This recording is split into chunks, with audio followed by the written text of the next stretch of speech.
ሰላም ጤና ይስጥልን ክቡራትና ክቡራን አድማጭ ተመልካቾቻችን ከኢትዮ ኒውስ 24 የረፋድ ዜና ሰዓታችንን ጠብቀን ተገኝተናል። በቆይታችን አጫጭር ዝርዝርና ሆናዊ ዜናዎችን ተሰማላችሁ። በቅድሚያም አቤት ዜና ርዕሰ ጉዳዮችን እናስደምጣችሁ። ህዝብ በተከፋፈለ አመራር ውስጥ የወደፊት ተስፋ አይኖረውም ሲባል በማንኛውም የትግል እንቅስቃሴ ውስጥ የአስተያየት ልዩነት፣ ክርክርና ለመግባባት መኖሩ ተፈጥሯዊ መሆኑ ተጠቁሟል። ይህ የድክመት ምልክት አይደለም። የተለያዩ ሀሳቦች መኖራቸው የትግል አንድ አካል ስለመሆኑም ተጠቅሷል። ነገር ግን የበሰለ አመራር ልዩነቶችን በውስጥ ውይይት በጥበብና በስነ ስርዓት ይፈታል፣ ወደ ሚዲያ በማውጣት ወይም በህዝብ ፊት በመከራከርም አይደለም። የትግል እንቅስቃሴ ትልቁ ኃይል መሳሪያ ሳይሆን የህዝብ እምነት ነው በሚልም ተጠቅሷል። ጉዳዩን በዝርዝር ይዘነዋል፣ እናንተም ትሰሙታላችሁ።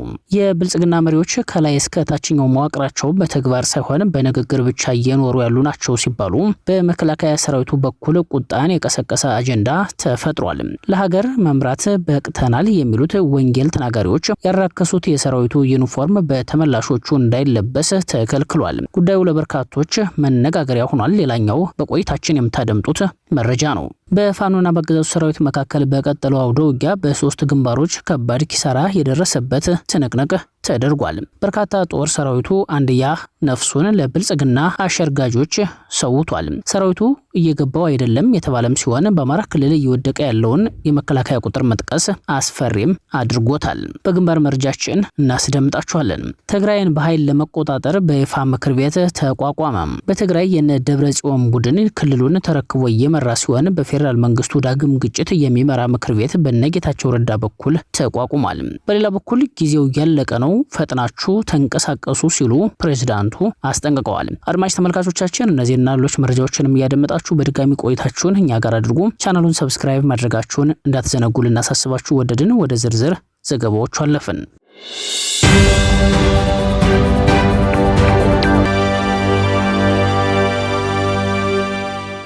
የዓለም የትግል ታሪኮች እንደሚያሳዩት ብዙ እንቅስቃሴዎች በውጭ ጠላት ሳይሆን በውስጣዊ መከፋፈል፣ በእምነት መጥፋትና በመሪዎች መካከል በሚፈጠር ግጭት ደካማ ሆነው ማየት ተችሏል። መሪዎች እርስ በርስ መተማመን ሲያጡ፣ ውስጣዊ ችግሮች ወደ ሚዲያ ሲወጡና በህዝብ ፊት ለፊት ሲወነጃጀሉ ሲቪል ማህበረሰቡ ቀስ በቀስ እምነቱን ያጣል።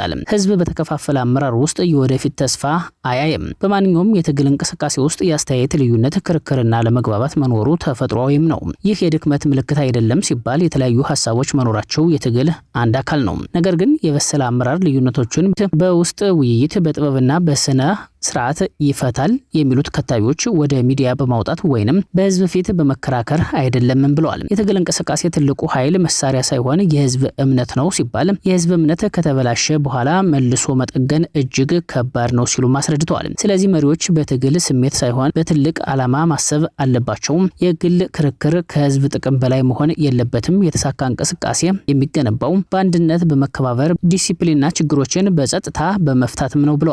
ህዝብ የሚከተለው የተደራጀ የተረጋጋና ለህዝብ ጥቅም ቅድሚያ የሚሰጥ አመራር ነው። የዓለም ታሪክ እንደሚያሳየው ማንኛውም የትጥቅ እንቅስቃሴ ወይም የነጻነት ትግል የሚቆየው በወታደራዊ ኃይል ብቻ ሳይሆን በህዝብ ድጋፍ፣ በፖለቲካ ብስለትና በማህበረሰብ እምነት ላይ ነው። በተለይ የገጠሩ ማህበረሰብና ገበሬዎች የማንኛውም እንቅስቃሴ ዋና መሰረት ናቸው ሲባሉ ምክንያቱም ምግብ፣ መረጃ፣ ማህበራዊ ድጋፍና የረጅም ጊዜ ታማኝነት ከነሱ ይመነጫል ሲሉም አስረድተዋል። በዓለም የተለያዩ የነጻነትና የመከላከያ እንቅስቃሴዎች በሳውዝ አፍሪካ የአፓርታይድ ትግል፣ በአልጄሪያ፣ በቪየትናም እና በሌሎች ሀገራት የተማርነው ትልቁ ትምህርት አንድነት ነው። ህዝብ የሌለው ትግል ዘላቂ አይደለም። ህዝብ የሚደግፈው የሚጠብቀውን የሚያከብረውንና ለወደፊት የተሻለ ራዕይ የሚያቀርበውን ኃይል ነው ሲሉ አስረድተዋል። በዓለም አቀፍ የፖለቲካና የደህንነት ጥናቶች መሰረት አንድ የትጥቅ እንቅስቃሴ ከማህበረሰብ ጋር ጠንካራ ግንኙነት ለመፍጠር የሚያስፈልጉ ዋና ዋና ነጥቦች ብለው ምሁራን ጠበብቶች የሚከተሉትን ሲጠቅሱም ማስተዋል ይቻላል። ካልታጠቀው ህዝብ ጋር ሊኖር የሚገባው ትብብርን ሲጠቅሱ ማንኛውም እንቅስቃሴ የህዝብን ደህንነት ከሁሉ በፊት ማስቀደም አለበት። የሲቪሎች ጉዳት፣ ዘረፋ ወይም ግፍ የህዝብን እምነት በፍጥነት ይቀንሳል ይላሉ። በሌላ በኩል ጠንካራ ድርጅታዊ ስርዓትን ሲያካትቱ የተሳካ እንቅስቃሴ በስርዓት በተጠያቂነትና በአንድነት የትዕዛዝ መዋቅር መመራት አለበት። ያልተደራጀ ኃይል በጊዜ ሂደት የህዝብን ድጋፍ ያጣል ሲሉም ይጠቁማሉ። በተጨማሪም ከገበሬዎችና ከአካባቢ መሪዎች ጋር መተባበር አስፈላጊ ነው ሲሉ ገበሬዎች በብዙ ሀገራት የማህበረሰብ ጀርባ አጥንት ናቸው። የገበሬውን እርሻ፣ ገበያ፣ ንብረት እና ኑሮ መጠበቅ በማህበረሰቡ ውስጥ ታማኝነትን ይፈጥራል። ፖለቲካዊ ራዕይና የወደፊት አቅጣጫን በማስቀመጥ ህዝብ የሚደግፈው ለወደፊት የተሻለ የፖለቲካ የፍትህና የልማት ራዕይ የሚያቀርብለትን ነው። ትግል ብቻ ሳይሆን ማህበራዊ መፍትሄም ማቅረብ ያስፈልጋል ሲሉም አስቀምጠዋል። የህዝብ መተማመን በዓለም የተሳኩ እንቅስቃሴዎች ህዝብን በፍርሃት ሳይሆን በእምነት ነው ያቆዩት የሚሉት ከታቢዎች የህዝብ ድጋፍ በግዴታ ሳይሆን በእምነት ሲገኝ ዘላቂ ይሆናል። በኢትዮጵያና በአማራ ክልል ያለውን ሁናቴም በሚመለከት ፋኖ እንደ ማንኛውም የማህበረሰብ እንቅስቃሴ በህዝብ ድጋፍ በአንድነትና በስነ ስርዓት ላይ የተመሰረተ መሆን አለበት ሲሉም ጠቁመዋል። ብዙ የዓለም ተሞክሮዎች እንደሚያሳዩት የህዝብ እምነትና ድጋፍ ያለው የጠነከረ እንቅስቃሴ በፖለቲካም ሆነ በማህበራዊ ዘርፍ የበለጠ ተጽዕኖ ይፈጥራል ሲሉ አቶ ያሬድ ብርሃኑ በክታባቸው ላይ አብራርተዋል።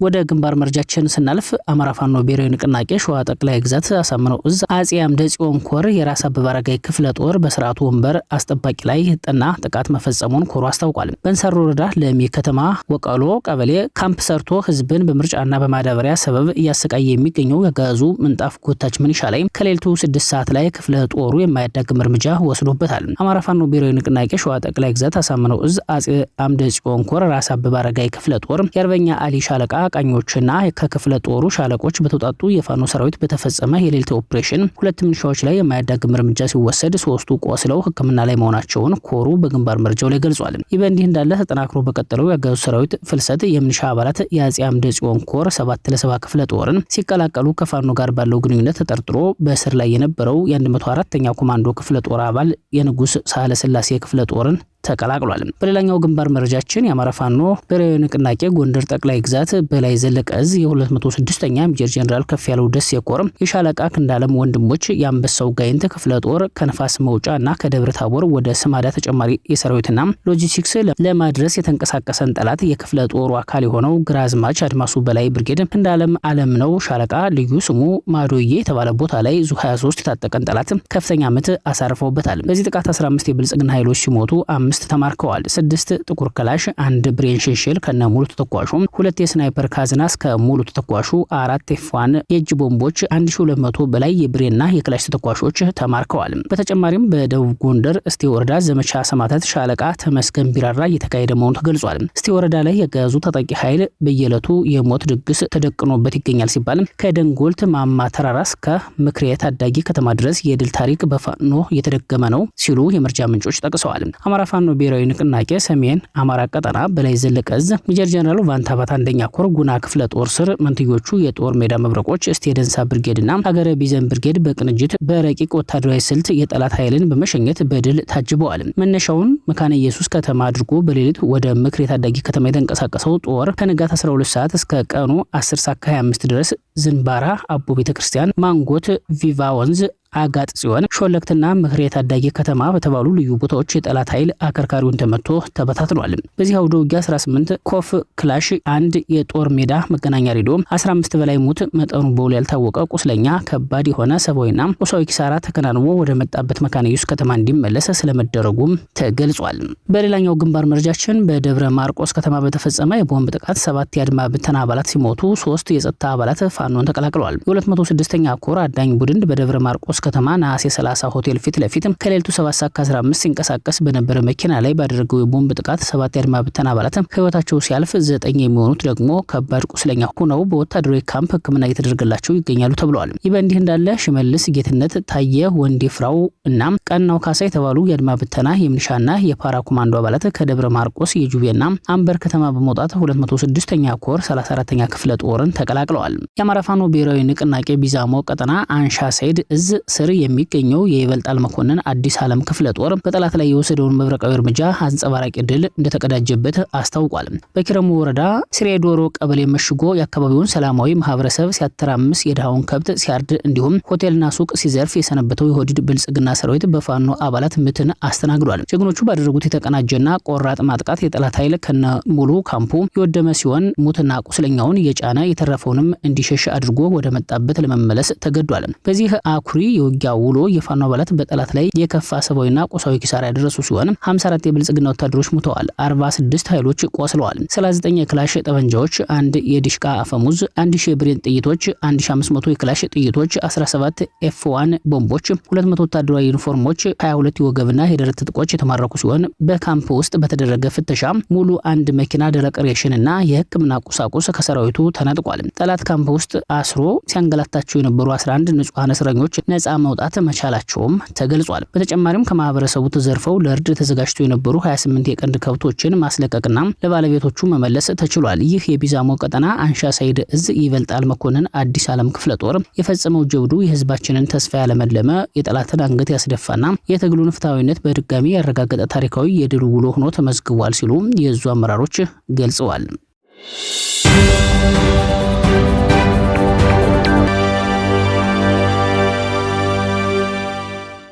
አድማጮቻችን በመረጃችን ቀጥለናል። የመከላከያ ሰራዊት ዩኒፎርምን ለብሰው ጥያቄ በተለያየ ማህበራዊ ሚዲያ መልእክት የሚያስተላልፉ ላይ እርምጃ እንወስዳለን የሚለው የመከላከያ ሚኒስቴር መግለጫ ግርምትን ፈጥሯል።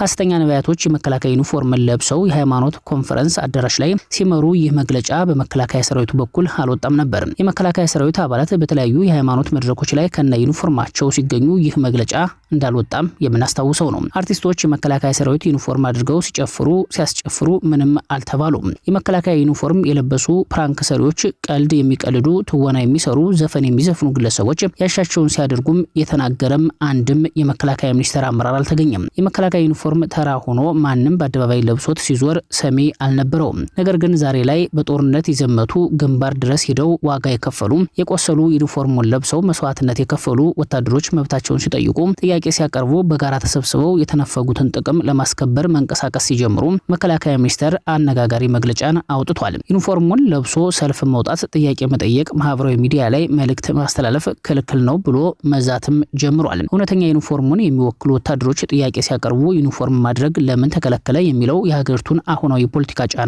ያመላከተ ተደርጎም ተወስዷል። እነ ጌታቸው ረዳ ትግራይን ለመቆጣጠር ምክር ቤት መስርተዋል። በህወሓት ጫና ከትግራይ የሸሹ ፖለቲካ ኃይሎች ክልሉን መልሶ ለመቆጣጠር ያስችለናል ያሉትን ምክር ቤት ትላንት በአዲስ አበባ መስርተዋል።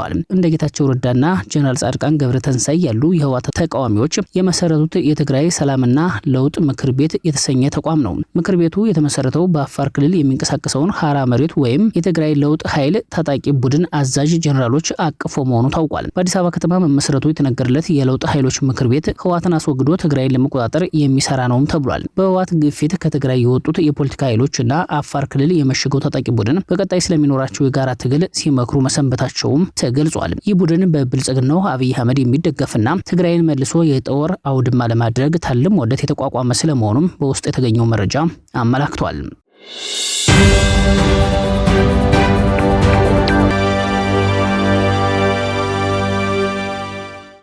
ከባህር ማዶ ትራምፕ ኢራንን አስጠንቅቀዋል። ጊዜው እያለቀ ነው፣ ፈጥናችሁ ተንቀሳቀሱ ሲሉ ፕሬዝዳንቱ አስጠንቅቀዋል። የአሜሪካው ፕሬዝዳንት ዶናልድ ትራምፕ ለቴህራን መሪዎች ጊዜው እያለቀ ነው ሲሉ ጠንካራ ማስጠንቀቂያ የሰጡ ሲሆን በአስቸኳይ እርምጃ ካልወሰዱ አስከፊ መዘዝ እንደሚጠብቃቸው ዝተዋል። ትራምፕ በትሩዝ ሶሻል ገጻቸው ባስተላለፉት መልእክት ለኢራን ሰዓቱ እየቆጠረ ነው፣ ፈጥነው ቢንቀሳቀሱ ይሻላል፣ ካልሆነ ግን ከነሱ ምንም የሚተርፍ ነገር አይኖርም፣ አሁን ጊዜው ወሳኝ ነው በማለት አስጠንቅቀዋል። ፕሬዝዳንቱ ከፈረንሳይ መገናኛ ብዙሃን ጋር ባደረጉት ቆይታም ቴህራን ከአሜሪካ ጋር የሰላም ስምምነት ላይ መድረስ ካልቻለች በጣም መጥፎ ጊዜ እንደሚገጥማት አስጠንቅቀዋል። ካልተስማሙ በጣም መጥፎ ጊዜ ያሳልፋሉ፣ ስምምነት ቢያደርጉ ይሻላቸዋል ያሉት ትራምፕ ከጀርባቸው ማዕበል የበዛበት ባህርና የአሜሪካ ባህር ኃይል አድሚራል የሚታይበት እንዲሁም ከማዕበሉ በፊት ጸጥታ ነበር የሚል ጽሑፍ ያለበትን በኤአይ የተሰራ ምስልም አጋርተዋል። ይህ የትራምፕ ማስጠንቀቂያ የመጣው እሁድ ዕለት ከእስራኤሉ ጠቅላይ ሚኒስትር ቤንያሚን ኔታንያሁ ጋር በስልክ ስለ ኢራን ጉዳይ ከተወያዩ በኋላ መሆኑን የእስራኤል መገናኛ ብዙሃን ዘግበዋል። ውይይቱ የተደረገው ጠቅላይ ሚኒስትር ቤንያሚን ኔታንያሁ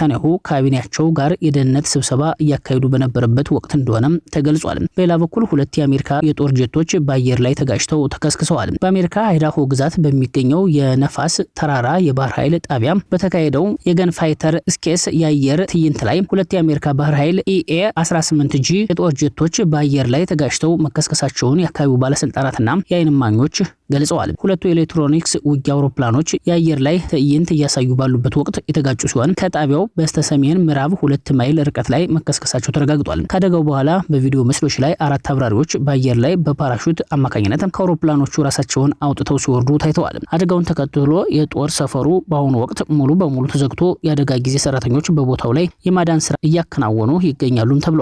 ስለ አብራሪዎቹ ወቅታዊ የጤና ሁናቴ ዝርዝር መረጃ እስካሁን አልወጣም። አድማጭ ተመልካቾቻችን ለሰዓቱ የዘጋጁት መረጃዎች እነዚህ ነበሩ። እናንተም አብራችሁን ስለቆያችሁ ላቅ ያለ ምስጋና አለን። በያላችሁበት መልካም ቀን እንዲሆንላችሁ ተመኝተናል። በሰላም